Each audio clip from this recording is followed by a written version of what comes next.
আমরা 6 ভাই 3 বোন, সবাই চলে গিয়েছেন। বেঁচে আছি একমাত্র আমি। আমার বাবা হরিপদ সেনগুপ্ত। রমার দাদামশাই কাজ করতেন পাটনায় জুডিশিয়াল ডিপার্টমেন্টে, ফাঁসির অর্ডার টর্ডার দেওয়ার কাজ। অবসর নেওয়ার পর বাবা চলে আসেন জামশেদপুরে। এখানে তখন আমার বড়দা চাকরি করছেন। যদিও আমাদের বাড়ি ছিল যশোর। পাটনায় থাকতেই বড়দির বিয়ে হয়ে যায়। বিয়ের পর শ্বশুরবাড়িতে ওর নাম পাল্টে রাখা হয় ইন্দিরা। ডাকনাম অবশ্য পানিই থেকে যায়।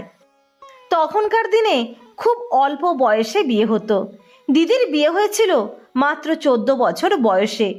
রমার সঙ্গে বয়সের ফারাক সেদিক দিয়ে দেখতে গেলে 19-20 মতো। দিদির 4 ছেলে 5 মেয়ে। বিয়ের পর বড়দি চলে যায় পাবনায়। আমাদের জামাই করুণাময় দাশগুপ্ত ছিলেন ওখানে।